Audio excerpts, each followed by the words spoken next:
Scott doesn't And want the to talk. reaction is that. He doesn't want to talk about the snow, so No, we not a will. fan. You know, I was already texting with people trying to figure out how to pick up kids and the road conditions. So have you heard anything about that and where the snow's falling yet? So as of right now, we have scattered rain and snow showers that are out there. It's just very scattered in nature. Okay. They're going to be moving throughout this evening and tonight. The main action that we've really been advertising all week is going to be here tomorrow beginning in the morning hours. But something else that's taking place is that the temperatures are dropping. They're dropping quickly. We have very gusty winds out there. Winds are currently gusting as high as about 40 miles per hour in some locations. So you take these temperatures that are now beginning to drop down into the 30s and take a look at what it does to our wind chill temperatures. So it is feeling like 20 degrees already in Woodstock, 22 in DeKalb, feels like 28 at O'Hare, 24 in Gary, 29 in Merrillville.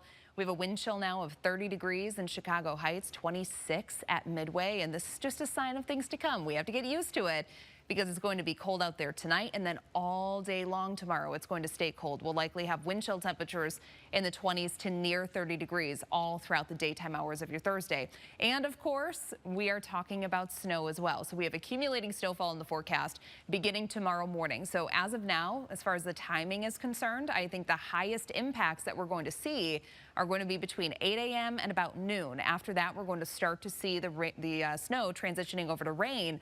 But during those few hours, 1 to 3 inches of snow is going to be possible. We're likely going to see the accumulation on grassy and elevated surfaces. As far as the pavement goes, especially in some of those heavier bands of snow that will likely develop at times, so 1 inch per hour rates are going to be possible. We could have some slushy accumulations on the roadways. So just plan ahead that you're likely going to be running slower than normal during the morning, the midday hours. But then I think by the evening commute, we should be in pretty decent shape. So let's time things out here. Futurecast tonight, just scattered snow showers possible by about 8, 9 o'clock in the morning. This is what Futurecast is showing. So all of the darker shades of blue that are showing up here, that's the moderate to heavy snow that's going to be possible. Again, snow rates could potentially be as high as 1 inch per hour.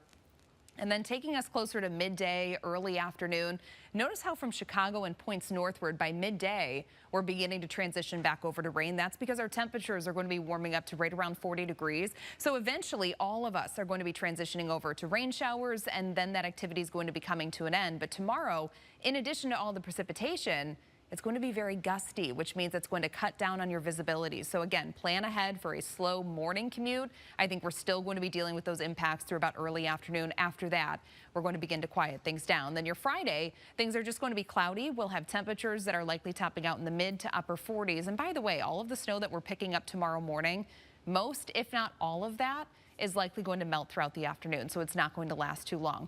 Tonight, we're dropping down to the low 30s. We'll have wind chill temperatures in the 20s. Your 7-day forecast tomorrow, 41, 47 degrees. Small chance of a stray shower on Friday. Otherwise, we're just mostly cloudy. The cloud cover, that's going to stick around Saturday into Sunday, but Sunday's temperatures are going to be back up to near 50 degrees before cooler air moves in again later next week. Back to you. Well, the